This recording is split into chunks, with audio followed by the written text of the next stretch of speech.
The shocking truth about Jesus' words, the eye of a needle. Have you ever heard the saying, "It is easier for a camel's head to pass through the eye of a needle than for a rich man to enter into the kingdom of God"?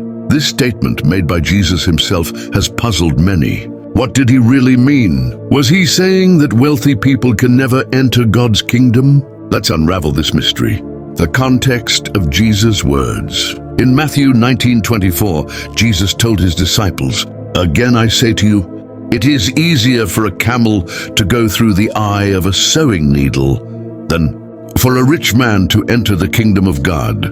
He made this statement after a rich young ruler approached him, asking how to gain everlasting life. Jesus told him to sell his possessions and follow him.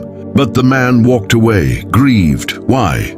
Because his wealth meant too much to him. The symbolism behind the eye of a needle. Some claim that the eye of a needle referred to a small gate in Jerusalem, where camels had to kneel to pass through. But there is no solid historical evidence for this. The most logical understanding is that Jesus was using hyperbole, an extreme comparison, to show how difficult it is for those who trust in wealth to enter God's kingdom. It's not the riches themselves that are the problem, it's the love of riches. In 1 Timothy 6:9-10, Paul warns, "Those who are determined to be rich fall into temptation and a snare, and many senseless and harmful desires that plunge men into destruction and ruin. For the love of money is the root of all sorts of injurious things.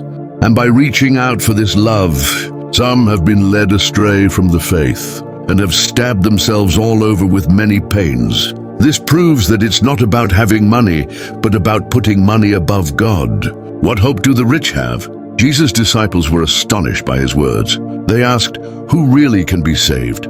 To this, Jesus replied in Matthew 19:26, "With men this is impossible, but with God all things are possible." This means that even a rich person can enter God's kingdom, but only if they put their trust in Jehovah, not in their wealth. Some wealthy individuals in the Bible, such as Abraham and Job, were faithful to God because they viewed their riches as temporary and used them to do good. The powerful lesson for us today: what about us? We may not be millionaires, but are we attached to material things? Do we chase money so much that we neglect spiritual things? Jesus' warning is a wake-up call.